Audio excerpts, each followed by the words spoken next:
beautiful thing, and all the more poignant now that we know that is Alice Dudley's COVID song, as she described it. It is a lovely thing. Now, you've been you've been in Falmouth previously, obviously doing your degree, and you did very well, didn't you? Thank you. Yeah, I've got a degree now. Very exciting.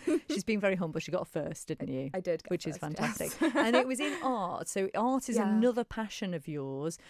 You combined the two passions recently, didn't you?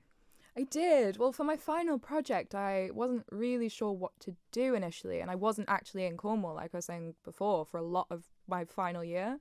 So I actually ended up making a record for my final project, and then sort of as a sort of side project to that, I did an exhibition with the Sam Records boys at their old shop, and I think it ended up running for like a week and a half, 2 weeks, and it was the launch night had a live performance of the record, and some of the art that was displayed was kind of incorporated the song lyrics, and then there was some of my sort of tapestry pieces that I've been making throughout my degree as well. So it kind of all came together a little bit in the last year. It makes sense because it's all creativity, isn't it? It And is, I suppose, yeah. the art that you make, sort of the physical art, do you find that you're often inspired by similar things as to what inspires your music, or does that sort of thread come from somewhere entirely different?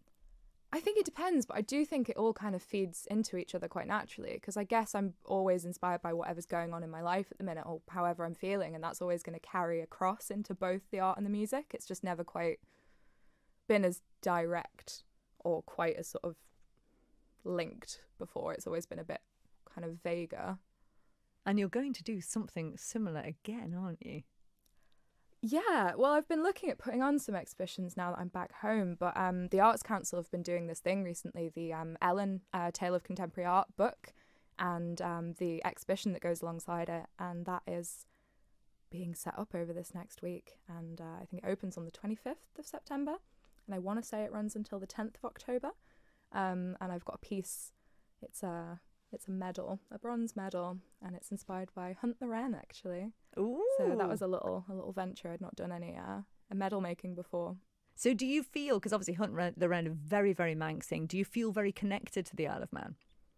Yeah, I think it's this weird thing that everyone has when they leave the island, and then all of a sudden everything that makes it so sort of special and so unique, it kind of takes leaving to fully realise how much you miss it and how much you're kind of maybe taking aspects of it for granted.